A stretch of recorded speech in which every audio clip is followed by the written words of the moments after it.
ಈ ದೇವನ ಸೃಷ್ಟಿ ಎಷ್ಟು ರಹಸ್ಯಪೂರ್ಣ ಅಂದ್ರೆ, ಯಾವ ತಿಪ್ಪೆಯನ್ನು ಮುಟ್ಟಿದ್ರೆ ಕೈ ತಗೊಳ್ತೀವಿ, ಯಾವ ತಿಪ್ಪೆಯ ಮಗ್ಗಲು ಹೋದ್ರೆ ಹೊಲಸು ನಾರ್ತೈತೆ ಅಂತ ಮೂಗು ಮುಚ್ಕೊಂತೀವಲ್ಲ, ಅಂತ ತಿಪ್ಪೆಯ ಗರ್ಭದೊಳಗಿಂದನೇ ಒಂದು ಸುಗಂಧ ಸೂಸುವ ಹೂವು ಅರಳಿ ನಿಲ್ತೈತೆಲ್ಲ. ಇದು ಸೃಷ್ಟಿಯ ವೈಚಿತ್ರ್ಯ.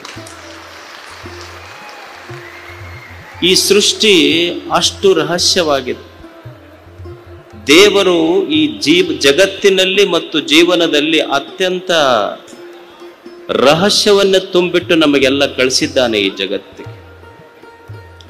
ನೀವು ಮನುಷ್ಯನ ದೇಹವನ್ನೇ ತೆಗೆದುಕೊಳ್ಳಿ, ದೇವರು ಇದರಲ್ಲಿ ಎಂಥ ಅದ್ಭುತವಾದ ವೈಶಿಷ್ಟ್ಯವಾಗಿರುವಂಥ ರಹಸ್ಯ ಈ ದೇಹ ಮನ ಬುದ್ಧಿಗಳಲ್ಲಿ ಇಟ್ಟು ಕಳಿಸಿದ್ದಾನೆ ದೇವರು. ಈ ದೇಹ ಇದೆ. ನೀವೊಂದು ಮೋಟರ್ ಸೈಕಲ್ ತಗೊಂಡು ಹೋಗ್ತೀರ,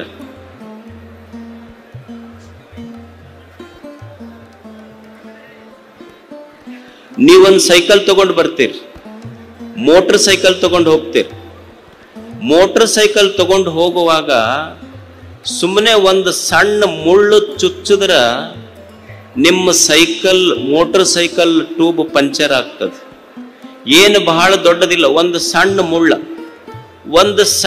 ಮುಳ್ಳು ಚುಚ್ಚಿದ್ರೆ ತೂತು ಬೀಳ್ತೈತಲ್ಲ, ಒಂದು ಸಣ್ಣ ಮುಳ್ಳಿನ ತೂತು ಬಿದ್ದ್ರ ಒಂದು ಮೋಟರ್ ಸೈಕಲ್ ಟ್ಯೂಬ್ ಪಂಚರ್ ಆಗ್ತೈತಿ. ಇದು ದೇಹ ಅನ್ನುವಂಥ ಒಂದು ತೊಗಲಿನ ಟ್ಯೂಬ್ ಇಟ್ಟು ಇದ್ರಾಗ 9 ರಂಧ್ರಗಳಿಟ್ಟು ಸಹಿತ ಇದನ್ನ ಪಂಚರ್ ಆಗಲಾರ್ದಂಗೆ ಇಟ್ಟನಲ್ಲ ದೇವರು. ಅವನ ವೈಶಿಷ್ಟ್ಯ ಎಂಥದ್ದು. ಈ ಸೃಷ್ಟಿ, ಈ ಜೀವನ, ಈ ದೇಹ, ಈ ಜಗತ್ತಿನ ಆಶ್ಚರ್ಯವೇ ಅಷ್ಟು. ಅಂದ್ರೆ ಈ ಜೀವನ ಮತ್ತು ಜಗತ್ತಿನ ಆಳವನ್ನು ಅಳಿಲಿಕ್ಕಾಗಿಲ್ಲ. ಜಗತ್ತು ಗೊತ್ತಾಗಿಲ್ಲ, ಜೀವನವೂ ಗೊತ್ತಾಗಿಲ್ಲ. ಈ ದೇಹದ ಆಳದಲ್ಲಿರುವ ಮನ ಬುದ್ಧಿ ಎಷ್ಟು ವೈಶಾಲ್ಯವಾಗಿರುವಂಥದ್ದು. ಇದನ್ನ ಅರಿಬೇಕಲ್ಲ ಮನುಷ್ಯ. ಅರಿಲಿಕ್ಕೆ ಇದೊಂದು ಆಯುಷ್ಯ ಬಹಳ ಚಿಕ್ಕದು. ಎಲ್ಲವನ್ನು ಅರಿತೇ ತಿಳಿದೇ ಬದುಕ್ತೀವಂತ ನಮಗೆ ಈ ಜಗತ್ತಿನಲ್ಲಿ ಇಲ್ಲ. ಇದನ್ನ ಅರಿಬೇಕಾದ್ರೆ ಏನು ಮಾಡಬೇಕು, ತಿಳಿಬೇಕಾದ್ರೆ ಏನು ಮಾಡಬೇಕು? ನಮಗೆಲ್ಲರಿಗೆ ಅಪೇಕ್ಷೆ ಇದೆಯಲ್ಲ ಈ ಜೀವನ. ಯಾಕೆ ಭಗವಂತ ನಮಗೊಂದು ಜೀವನವನ್ನು ಕೊಟ್ಟಿದ್ದಾನೆ? ಯಾಕೆ ನಮಗೂ ಹುಟ್ಟಾತು? ಹುಟ್ಟಾದ ಮೇಲೆ ಮತ್ತೆ ಯಾಕೆ ಸಾವು ಬರ್ತದೆ? ಈ ಹುಟ್ಟು ಸಾವುಗಳ ಮಧ್ಯದಲ್ಲಿ ನಾ ಏನು ಮಾಡಬೇಕು ಅನ್ನುವುದು ನಮಗೆ ಯಾರಿಗೆ ತಿಳಿದಿಲ್ಲ. ನಾಳೆಯ ಗರ್ಭದೊಳಗೆ ಏನಿದೆ ಅನ್ನೋದು ನಮಗೆ ಯಾರಿಗೆ ಅರ್ಥ ಆಗಿಲ್ಲ. ಈ ಜೀವನದ ರಹಸ್ಯವನ್ನು ತಿಳಿಸಿಕೊಡೋ ಒಬ್ಬ ಬೇಕಲ್ಲ. ಈಗ ನೀವೊಂದು ಕಾಡಿನೊಳಗೆ ಹೋಗ್ತೀರಿ, ಕಾಡಿನೊಳಗೆ ಹೋದಾಗ ನಿಮಗೆ ದಾರಿ ಗೊತ್ತಾಗೋದಿಲ್ಲ. ಯಾ ಕಡೆ ಹೋಗ್ಬೇಕು, ದಾರಿ ಎಲ್ಲಿದೆ, ಊರಿಗೆ ಬಂದಿದ್ದೆಲ್ಲಿ, ನಾ ಎಲ್ಲಿಗೆ ಹೋಗಬೇಕು ಅನ್ನುವ ದಾರಿ ಗೊತ್ತಾಗೋದಿಲ್ಲ. ಒಂದು ದಟ್ಟ ಅರಣ್ಯ ಇರ್ತದೆ. ಅವಾಗ ನೀವೇನ್ ಮಾಡ್ತೀರಿ ಅಂದ್ರೆ, ದಾರಿ ಗೊತ್ತಾಗ್ಲಿಲ್ಲ ಅಂದ್ರೆ ದಾರಿ ತೋರ್ಸೋದು ಬೇಕಲ್ಲ. ಒಂದು ದಾರಿ ತೋರಿಸಬೇಕಾಗಿತ್ತಂದ್ರೆ ನೀವು ಮೊಬೈಲ್ ಓಪನ್ ಮಾಡಿ ಗೂಗಲ್ ಅರ್ತ್ ತೆಗಿತೀರಿ. ಅಂದ್ರೆ ನಿಮಗೆ ಗೂಗಲ್ ಅರ್ತ್ ಏನು ಮಾಡ್ತದೆ, ನೀವು ಎಷ್ಟೇ ದಟ್ಟ ಅರಣ್ಯದಲ್ಲಿದ್ರೂ ಸಹಿತ ನಿಮಗೆ ಗೂಗಲ್ ಅರ್ತ್ ನಿಮಗೆ ಎಲ್ಲಿ ಹೋಗಬೇಕನ್ನುವ ದಾರಿ ತೋರಿಸ್ತದೆ. ಹಾಗೆ ಈ ವಿಶ್ವ ಇದೊಂದು ದಾರಿ ಕಾಣದ ಭವಾರಣ್ಯ, ಇದೊಂದು ದಟ್ಟ ಅರಣ್ಯ. ಇದು ಈ ದಟ್ಟ ಅರಣ್ಯದಲ್ಲಿ ಬದುಕಿನ ದಾರಿಯೇ ತೋಚದೆ ಇರುವಾಗ ಸಮಾಜಕ್ಕೊಂದು ದಾರಿ ದೀಪವಾಗಿ ನಿಂತ ಗೂಗಲ್ ಅರ್ತ್ ಅಂದ್ರೆ ಗುರುಗಳವರೆಲ್ಲ. ಅವರು ಗುರುಗಳವರು. ಒಂದು ಗೂಗಲ್ ಅರ್ತ್ ಇದ್ದಂಗೆ ಎಷ್ಟು ಗುರುಗಳ ನೋಡಿ, 25 ವರ್ಷಗಳ ರಜತ ಸಮಾರಂಭ, ಏನೋ ಅದ್ಭುತವಾದ ವೇದಿಕೆ, ಎಷ್ಟು ಬಸ್ ನಿಂತಾವ. ಅವ್ರ ಬಸ್ ನೋಡೇ ಗಾಬರಿ ಅದ. ಎಲ್ಲ ಕರ್ನಾಟಕದ ಬಸ್ ಚಿತ್ರದುರ್ಗಕ್ಕೆ ಬಂದಂಗಾಗೈತಿ ಇವತ್ತು. ಅವ್ರ ಮ್ಯಾಲ ನಿಮ್ಮ ಪ್ರೇಮ ಎಷ್ಟು, ಗುರುಗಳ ಮೇಲೆ ಭಕ್ತಿ ಎಷ್ಟು ನಿಂಬುದು. ಮತ್ತು ಇಂಥ ಶಿಷ್ಯರು ಸಿಗುವುದು ಕಷ್ಟ. ಗುರುಗಳಿಗೆ ಸಿಗ್ತಾರಿಲ್ಲಂತಲ್ಲ. ಅವ್ರು ಬಂದು ನಮಸ್ಕಾರ ಮಾಡಿದಾಗ ನಾವು ಅವ್ರಿಗೆ ಕಲ್ಸಕ್ರಿ ಕೊಟ್ಟಿವಿ ಅಂದ್ರೆ, ನಾವು ಕೊಟ್ಟ ಕಲ್ಸಕ್ರಿನ ಎಣಿಸಿ ಓಸಿ ನಂಬರ್ ಹಚ್ಚಿ ಹೋಗುವ ಶಿಷ್ಯರು ಇರ್ತಾರೆ, ಇಲ್ಲ ಅಂತಲ್ಲ ನಾ ಹೇಳು. ಆದ್ರೆ ಗುರುಗಳ ಮೇಲೆ ನಿಮ್ದೆಷ್ಟು ಶ್ರದ್ಧೆ. ಅವರ 25 ವರ್ಷಗಳ ರಜತ ಮಹೋತ್ಸವದ ಒಂದು ಸಮಾರಂಭವನ್ನು ತಾವು ಆಚರಣೆ ಮಾಡ್ತಾ ಇದ್ದಾರೆ. ಮತ್ತು ಗುರುಗಳು ಸಹಿತ ಅಷ್ಟೇ ಇಡೀ ಕನ್ನಡ ನಾಡಿನ ತುಂಬ ಅಡ್ಡಾಡಿ ಸಮಾಜವನ್ನು ಮೇಲೆತ್ತಬೇಕು, ಸಮಾಜದ ಮಕ್ಕಳನ್ನು ಓದಿಸಬೇಕು ಅನ್ನುವಂಥ ಅಚಲ ನಿಷ್ಠೆ ಗುರುಗಳಲ್ಲಿ. ಈಗೊಂದು ಆಕಳಿರ್ತದೆ ನೋಡಿ, ನೀವು ಮನ್ಯಾಗ ನೀವು ಫಿಲ್ಟರ್ ನೀರು ಕುಡಿಲಿಲ್ಲ ಅಂದ್ರೆ ನಿಮಗೆ ಇನ್ಫೆಕ್ಷನ್ ಆಗ್ತದೆ, ಕೆಮ್ಮು ಬರ್ತೈತಿ, ನೆಗಡಿ ಬರ್ತೈತಿ, ಜ್ವರ ಬರ್ತಾವ. ಸುಮ್ಮನೆ ಫಿಲ್ಟರ್ ನೀರು ಕುಡ್ಲಾರ್ದಕ್ಕೆ ನಮಗೆ ನೆಗಡಿ ಬಂತ್ರಿ, ಜ್ವರ ಬಂತು ಅಂತೀವಿ ನಾವು. ಒಂದು ಆಕಳಿರ್ತೈತಿ, ಆಕಳ ಅದೇನು ಫಿಲ್ಟರ್ ನೀರು ಕುಡ್ದಿಲ್ಲ, ಎಲ್ಲೋ ಮೇಯಕ್ ಬಿಟ್ರಿ ಅಂದ್ರೆ ಹೊಲಸ ಕಸ ತಿಂದೈತಿ, ಬರಾಗ ಹಳ್ಳದ ರಾಡಿ ನೀರು ಕುಡ್ದೈತಿ, ಮನೆಗೆ ಬಂದ ಮೇಲೆ ನೀವು ಹಾಕಿದ ಮುಸುರಿ ನೀರು ಕುಡ್ದೈತಿ. ಅಂದ್ರೆ ಒಂದು ಆಕಳು ಕಾಡಿಗೆ ಹೋದಾಗ ಕಸ ತಿಂದೈತಿ, ಬರುವಾಗ ಹಳ್ಳದ ರಾಡಿ ನೀರು ಕುಡ್ದೈತಿ, ಮನ್ಯಾಗ ಬಂದಾಗ ಮುಸುರಿ ನೀರು ಕುಡ್ದೈತಿ. ಅಂದ್ರೆ ಕಸ ತಿಂದು ರಾಡಿ ನೀರು ಕುಡಿದು ಎಂಜಲ ನೀವು ಹಾಕಿದ ಮುಸುರಿ ನೀರು ಕುಡಿದು ಆಕಳ ತನ್ನ ಕರುವಿಗೆ ಹಾಲು ಕೊಟ್ಟಿತ್ತಲ್ಲ, ಹಾಲು ಕುಡಿದ ಕರುವಿಗೆ ಎಂದು ಇನ್ಫೆಕ್ಷನ್ ಆಗಿಲ್ಲ, ಅಮೃತ ಕೊಟ್ಟೈತದ. ಹಾಗೆ ಒಬ್ಬ ಗುರು ಜೀವನದಲ್ಲಿ ನೂರಾರು ಕಷ್ಟಗಳನ್ನ ತಾನು ಸ್ವೀಕಾರ ಮಾಡಿ ತನ್ನ ಶಿಷ್ಯರಿಗೆ ಕೊಟ್ಟದ್ದು ಜ್ಞಾನ ಸೇವೆಯ ಅಮೃತ. ಅವ ಗುರುತಾಯಿ ಆತ, ಅಷ್ಟೇ ಆತ. ಒಬ್ಬ ಗುರುತಾಯಿ ಸಮಾಜಕ್ಕೆ. ಅಂಥ ಗುರುಗಳ ರಜತ ಮಹೋತ್ಸವ ಇದು. ಅವರು ಸನ್ಯಾಸ ದೀಕ್ಷೆಯನ್ನು ಸ್ವೀಕರಿಸಿ 25 ವರ್ಷಗಳಾತು. ಒಬ್ಬ ಗುರು ಅಂತ ಯಾರಿಗನ್ನಬೇಕು? ಒಬ್ಬ ಗುರು ಅಂದ್ರ ಯಾವನ ಮಾತಿನಲ್ಲಿ ಸತ್ಯದ ಬೆಳಕಿದೆ, ಶಾಂತಿಯ ನೆರಳಿದೆ, ಅಂಥವನಿಗೆ ಗುರು ಅನ್ನಬೇಕು.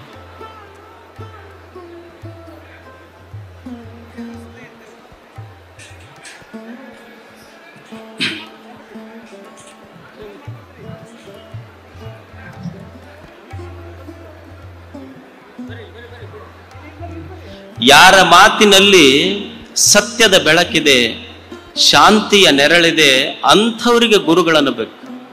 ಮತ್ತೆ ಯಾವ ಪುಣ್ಯ ಪುರುಷನ ಸಾನ್ನಿಧ್ಯದಲ್ಲಿ ನಾನು ಕೂಡುವುದರಿಂದ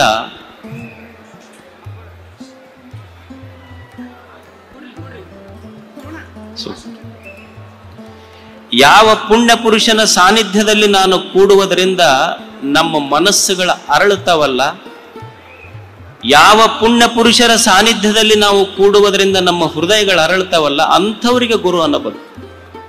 ಈಗ ನೀವು ನೋಡ್ರಿ, ಇಷ್ಟು ಜನ ಗುರುಗಳು ಕುಂತಾರ, ಮತ್ತೆ ಇಷ್ಟು ಜನ ಸೇರಿರಿ, ಎಷ್ಟು ಶಾಂತ ಕುಂತೀರಿ ನೀವೆಲ್ಲ. ಇಲ್ಲಿ ನಿಮ್ಮ ಸಾಹೇಬ್ರಿಗೆ ಕೇಳ್ರಿ, ಅವ್ರು ವಿಧಾನಸೌಧದಾಗ ಬರೀ 200 ಮಂದಿ ಇರ್ತಾರೆ, ಎಷ್ಟು ಗದ್ದಲ ಮಾಡ್ತಾರ ಅವ್ರು. ನೀವು ಇಷ್ಟು 1000 ಜನ ಕುಂತರು ಸಹಿತ ಎಷ್ಟು ಶಾಂತ ಕುಂತೀರಲ್ಲ. ಇದು ನಿಜವಾದ ಭಾರತ, ಇದು ಭಾರತ. ಇದು ಗುರುಗಳ ಸಾನ್ನಿಧ್ಯದಲ್ಲಿ ಒಬ್ಬ ಟೆನಿಸನ್ ಕವಿ ಇರ್ತಾನೆ. ಒಬ್ಬ ಟೆನಿಸನ್ ಅಂತ ಒಬ್ಬ ಕವಿ, ಅವ ಹೇಳ್ತಾನೆ, ಒಬ್ಬ ಗುರುವಿನ ಸಾನ್ನಿಧ್ಯದಲ್ಲಿ ಒಬ್ಬ ಶಿಷ್ಯ ಹೇಗಿರ್ತಾನೆ. ಗುರು ಒಂದು ಸೂರ್ಯ ಎಲ್ಲದಾನಂದ್ರ ಸುಮಾರು 15 ಲಕ್ಷ ಕಿಲೋಮೀಟರ್ ದೂರದಲ್ಲಿರುವ ಸೂರ್ಯ ನನ್ನ ಮನೆಯ ಅಂಗಳದಲ್ಲಿರುವ ಒಂದು ಮಗ್ಗು. ನಾನಾ ನೀರು ಹಾಕಿ ಬೆಳೆಸಿನಂತ ತಿಳ್ಕೊಂಡು ಒಂದು ಮಗ್ಗನ್ನು ನೀವು ಅರಳಿಸ್ಲಿಕ್ಕೆ ಹೋರಿ, ಮೊಗ್ಗು ಅರಳುವುದಿಲ್ಲದು. ಪಕ್ಕಳೆಗಳು ಉದುರು ಬೀಳುತ್ತವೆ ಹೊರತು ಮಗ್ಗು ಹೂವಾಗುವುದಿಲ್ಲ. ಮಗ್ಗಿಗೆ ನಾನಾ ನೀರು ಹಾಕಿ ಬೆಳೆಸಿ ನೀ ಬಳ್ಳಿಗಂತ ತಿಳ್ಕೊಂಡು ನೀವು ಬೆಳೆಸಕ್ ಹೋದ್ರೆ ಬರೋದಿಲ್ಲ. ಅದು ಮೊಗ್ಗೆ ಹೂವಾಗಿ ಅರಳುವುದಿಲ್ಲ, ಮೊಗ್ಗೆಯ ಪಕ್ಕಳೆಗಳು ಉದುರುತ್ತವೆ ಹೊರತು ಮೊಗ್ಗೆ ಹೂವಾಗುವುದಿಲ್ಲ. ಆದ್ರೆ ಎಲ್ಲೋ 15 ಲಕ್ಷ ಕಿಲೋಮೀಟರ್ ದೂರದಲ್ಲಿರುವ ಸೂರ್ಯನ ಒಂದು ಸಣ್ಣ ಕಿರಣ ಆ ಮೊಗ್ಗಿನ ಮೇಲೆ ಬಿದ್ದರೆ ಸಾಕು. ಸೂರ್ಯ ಮೊಗ್ಗೆಯನ್ನು ಮುಟ್ಟಿಲ್ಲ, ಆದರೆ ಮೊಗ್ಗೆ ಹೂವಾಗಿ ಅರಳುವುದನ್ನು ಬಿಟ್ಟಿಲ್ಲ. ಇದು ಸೂರ್ಯನಿಗೂ ಮೊಗ್ಗೆಗೂ ಇರುವ ಸಂಬಂಧ, ಇದು ಗುರು ಮತ್ತು ಶಿಷ್ಯನಿಗೆ ಇರುವ ಸಂಬಂಧ ಇದೆ. ಎಲ್ಲೋ ದುರ್ಗದಲ್ಲಿರುವ ಗುರುಗಳು, ಎಲ್ಲೋ ಕನ್ನಡದ ಮೂಲೆ ಮೂಲೆಯಲ್ಲಿರುವ ಶಿಷ್ಯರು, ಅವರ ಮಾತು, ಅವರ ಸಾನ್ನಿಧ್ಯ ನಿಮಗೆಲ್ಲ ಅಷ್ಟು ಸಂತೋಷ. ನೋಡಿ, ಇಷ್ಟೆಲ್ಲ ಗುರುಗಳ ಸಾನ್ನಿಧ್ಯದಲ್ಲಿ ನೀವು ಕುಂತೀರಲ್ಲ, ಎಷ್ಟು ತಣ್ಣಗೆ ಕುಂತೀರಿ. ಅಂದ್ರೆ ಯಾರ ಸಾನ್ನಿಧ್ಯದಲ್ಲಿ ನಾನು ಕೂಡುವುದರಿಂದ ನಮ್ಮ ಮನಸ್ಸು ತಣ್ಣಗಿರ್ತೈತಿ, ಅವರೇ ಗುರುಗಳು. ಗುರುಗಳಂದ್ರೆ ಮತ್ತೇನಲ್ಲ, ಯಾರ ಹತ್ತಿರ ಕೂಡುವುದರಿಂದ ನಮ್ಮ ಮನಸ್ಸು ತಣ್ಣಗಿರ್ತೈತಲ್ಲ, ಅವ್ರ ಗುರುಗಳು. ನೀವು ಗುರುಗಳ ಹತ್ರ ಕುಂತಿರಿ ಇಷ್ಟು ತಣ್ಣಗೈತೆ ಮನಸ್ಸು. ನೀವು ಅದ ನಿಮ್ಮ ಮನ್ಯಾನವ್ರ ಮಗ್ಗಲ್ ಕುಂದರಿ ಇಷ್ಟು ತಣ್ಣಗಿರ್ತೈತೆ ಅನ್ನೋ ಮನಸ್ಸು. ತಾಪ ಏರಕ್ ಶುರು ಮಾಡ್ತೈತೆ ಮನ್ಯಾಗ. ಏನಾರ ಜಗಳ ತೆಗಿಬೇಕು ಅನಿಸ್ತೈತಿ. ಮನ್ಯಾಗ ಊಟಕ್ಕೆ ಕುಂತಿದ್ದ, ಅವ್ರ ಮನೆಯವ್ರು ಎದುರು ನೀಡಾಕತ್ತಿದ್ರು, ಹಿಂಗ್ ಜಾಡಿಸಿ ತಾಟ್ ಒಗದ ಗಂಡ. ಎದಕ್ಕಂತ ಕೇಳಿದ್ರೆ ಅವ್ರ ಹೆಣ್ಮಕ್ಳು, ಏನಿದು ಒಂದ ದಿವ್ಸ ಉಂಡಿದ್ದ ಉಂಡ್ ರಗಡಾಗೈತಿ, ಇದು ಒಟ್ಟ ಒಂದ ರುಚಿ ನನಗೆ ಬ್ಯಾಸರಾಗಿ ಹೋಗೈತಿದ್ದು, ನಿನಗ್ ಮಾಡಾಕ ಬರೋದಿಲ್ಲ ಅಡಿಗೆ ಅಂತ ತಾಟ್ ಒಗದ. ಆಕಿ ಯಾಕೆ ಹೋಗಿತ್ ಹಿಂಗ್ ತಾಟ್ ಅಂತ ಕೇಳಿದ್.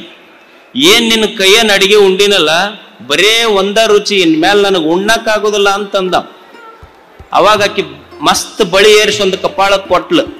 ಅಲ್ಲ, ನನ್ನ ಕೈಯಂದು ಒಂದ ರುಚಿ ಅಂತ ತಿಂದು ಒಗದು ಬರ್ತಿ, ದಿವ್ಸ ಅಂಗಡಿಗೆ ಹೋಗಿ ರಾತ್ರಿ ಕುಡ್ದು ಬರ್ತಿ, ಎಲ್ಲ ಒಂದ ರುಚಿ ಅಂತ ಒಮ್ಮೆರೆ ಬಾಟ್ಲಿ ಒಗದು ಬಂದಿ ಅನ್ನಿ.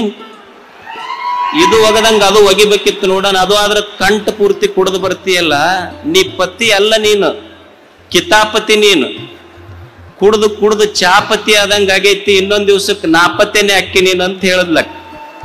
ಅಂದ್ರ ಮನ್ಯಾಗಿದ್ರ ಇಷ್ಟ ಸಮಾಧಾನ ಇರ್ತೈತೇನೆ ಹೇಳ್ರಿ ಮನಸ್ಸ. ಅಂದ್ರೆ ಯಾರ ಸಾನ್ನಿಧ್ಯದಲ್ಲಿ ಕೂಡುವುದರಿಂದ ನಮ್ಮ ಮನಸ್ಸು ಅರಳುತ್ತವಲ್ಲ, ಅವರು ಗುರುಗಳಷ್ಟೆ. ಅಂಥ ಮಹಾನ್ ಗುರುಗಳ 25 ವರ್ಷಗಳ ರಜತ ಸಮಾರಂಭ. ಒಬ್ಬ ಗುರು ಹೇಗಿರಬೇಕು ಅನ್ನುವುದಕ್ಕೆ ಒಬ್ಬ ಕವಿ, ಒಬ್ಬ ದಾರ್ಶನಿಕ ಒಂದು ವಿಮರ್ಶೆ ಮಾಡುತ್ತಾನೆ. ಒಬ್ಬ ಗುರು ಹೇಗಿರಬೇಕು, ಗುರುವಿನ ಸಂಬಂಧ ಸಮಾಜಕ್ಕೆ ಹೇಗಿರಬೇಕು, ಶಿಷ್ಯ ಹೇಗಿರಬೇಕು, ಗುರುವಿನ ಜವಾಬ್ದಾರಿ ಏನು, ಅವನ ಕರ್ತವ್ಯಗಳೇನು. ಒಬ್ಬ ವಿಮರ್ಶಕ, ಒಬ್ಬ ದಾರ್ಶನಿಕ ಹೇಳ್ತಾನೆ, ಗುರು ಹೆಂಗಿರ್ತಾನೆ?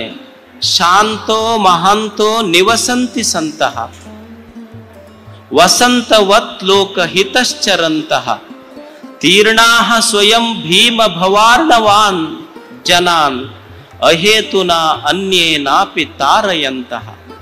ಒಬ್ಬ ಗುರು ಹೆಂಗಿರಬೇಕು ಅಂದ್ರೆ ಅವ ಶಾಂತವಾಗಿರಬೇಕು, ಶಾಂತವಾಗಿರಬೇಕು. ಈ ಸಮಾಜ ಅಂದಮೇಲೆ ಒಮ್ಮೆ ಹೊಗಳವ್ರು ಇರ್ತಾರ, ಒಮ್ಮೆ ತೆಗಳವ್ರು ಇರ್ತಾರ, ಒಮ್ಮೆ ಕಷ್ಟ ಬರ್ತವೆ, ಒಮ್ಮೆ ಸುಖಗಳು ಬರ್ತವೆ, ಒಮ್ಮೆ ಪರಿಸ್ಥಿತಿಗಳು ನಮಗೆ ಅನುಕೂಲ ಇರ್ತಾವ, ಒಮ್ಮೆ ಪರಿಸ್ಥಿತಿಗಳು ಪ್ರತಿಕೂಲ ಇರ್ತಾವ. ಏನ ಇರಲಿ ಜೀವನದಲ್ಲಿ, ಅದು ಕಷ್ಟವೇ ಬರಲಿ, ಅಪಮಾನವೇ ಬರಲಿ, ಸೋಲೆ ಬರಲಿ, ಬಡತನವೇ ಬರಲಿ, ಎದೆಗುಂದದೆ ಮೆಟ್ಟಿ ನಿಲ್ಲುವ ಛಲವಂತನಿಗೆ ಗುರು ಗುರು ಅಂತ ಕರೀತಾರವ ಗುರು ಆತಷ್ಟೆ. ಜೀವನದ ಮೇಲೆ ಕಷ್ಟಗಳು ಬರುವುದಲ್ಲ. ಯಾರಿಗೆ ಬಂದಿಲ್ಲ ಹೇಳ್ರಿ ಕಷ್ಟಗಳು? ಜೀವನ ಜಗತ್ತಿನಲ್ಲಿ ಇಬ್ಬರಿಗಷ್ಟ ಬಂದಿಲ್ಲ ಕಷ್ಟ. ಯಾರಿಗೆ ಬಂದಿಲ್ಲ ಅಂದ್ರ ಒಬ್ಬ ಸತ್ತಾನ, ಇನ್ನೊಬ್ಬ ಹುಟ್ಟೆ ಇಲ್ಲಿ, ಇವ್ರಿಬ್ಬರಿಗೆ ಬಿಟ್ಟು ಉಳಿದವ್ರಿಗೆ ಎಲ್ಲರಿಗೆ ಕಷ್ಟಗಳು ಬರದ. ಅವನಿಗೆ ಕಷ್ಟ ಬಂದಿಲ್ಲ ಅಂದ್ರೆ ಅವ ಜೀವಂತಿಲ್ಲ ಅಂತ ಅರ್ಥ ಅಷ್ಟೆ. ಅಂದ್ರೆ ಜೀವನದಲ್ಲಿ ಒಮ್ಮೆ ಮಾನವೇ ಬರಲಿ, ಅಪಮಾನವೇ ಬರಲಿ, ಸೋಲೆ ಬರಲಿ, ಬಡತನವೇ ಬರಲಿ, ಕಷ್ಟಗಳೇ ಬರಲಿ, ಎದೆಗುಂದದೆ ನಿಲ್ಲುವ ಆ ಮನಸ್ಥಿತಿ ಐತಲ್ಲ. ಪರಿಸ್ಥಿತಿಗಳು ಬದಲಾಗಬಹುದಾದರೆ ಮನಸ್ಥಿತಿ ಬದಲಾಗದಂಗೆ ಇಟ್ಟುಕೊಳ್ಳುವಂಥ ಸಾಮರ್ಥ್ಯಕ್ಕೆ ಗುರು ಗುರು ಅಂತ ಕರೀತಾರೆ. ಇರ್ಲಿಲ್ಲೇನು ಹಿಂದ ನೀವು ರಾಮಾಯಣ ನೋಡಿರಿ, ಮಹಾಭಾರತ ನೋಡಿರಿ, ಎಷ್ಟು ಕಷ್ಟಗಳಿದ್ದು. ಹರಿಶ್ಚಂದ್ರನಿಗೆ ತನ್ನ ಮಗನ ಹೆಣವನ್ನೇ ಹೆಂಡತಿ ತಾರಾಮತಿ ಕೈಯೊಳಗೆ ಹಿಡ್ಕೊಂಡು ಬಂದ್ಲು. ಒಂದು ಕಡೆ ಮಗನ ಹೆಣ, ಇನ್ನೊಂದು ಕಡೆ ಸತ್ಯದ ಪರಿಪಾಲನೆ. ನಮಗಂತೂ ಅಷ್ಟು ಕಷ್ಟಗಳು ಬಂದಿಲ್ಲ. ಶ್ರೀರಾಮಚಂದ್ರ ಪಾಪ ಹೊಸ ಹೆಂಡತಿಗೆ ಸೀತೆಯನ್ನು ಮದುವೆ ಮಾಡಿಕೊಂಡು ಬಂದ್ರ ಅವ್ರಪ್ಪ ಕಾಡಿಗೆ ಕಳಿಸದಾತಗ. ನೀವು ಮದುವೆ ಮಾಡ್ಕೊಂಡು ಎಂದರ ಕಾಡಿಗೆ ಹೋಗಿರಿ, ನೀವೆಲ್ಲ ಊಟಿ, ಸಿಮ್ಲಾ, ಡಾರ್ಜಿಲಿಂಗಿಗೆ ಹೋಗಿರಿ. ಅವರೆಲ್ಲ ಪಾಪ ಕಾಡಿಗೆ ಹೋದ್ರ ಅಷ್ಟೇನ್ರ ಕಷ್ಟ ಬಂದೈತೆ ನಿಮಗೆ ಹೇಳಿ. ಅಂದ್ರೆ ಜೀವನದಲ್ಲಿ ಕಷ್ಟಗಳು ಬರವೇ ದೇವನಿಗೆ ಪ್ರಾರ್ಥನೆ ಮಾಡುವುದಿಷ್ಟೇ. ಭಗವಂತನೇ, ನಾನು ನಿನ್ನ ಗರ್ಭಗುಡಿಯ ಮುಂದೆ ಪ್ರಾರ್ಥನೆ ಮಾಡುವುದು ಜೀವನದಲ್ಲಿ ಕಷ್ಟಗಳನ್ನು ಕೊಡಬೇಡ ಅಂತ ಮಾಡುವುದಿಲ್ಲ, ನೀನು ಕೊಟ್ಟ ಕಷ್ಟಗಳನ್ನ ತಾಳಿಕೊಳ್ಳುವ ಸಾಮರ್ಥ್ಯ ಕೊಡು ಅಂತ ಭಗವಂತನಿಗೆ ಬೇಡಿಕೊಂತನಲ್ಲ, ಅವ ಸಂತ ಅಷ್ಟೇ, ಅವ ಶಾಂತ.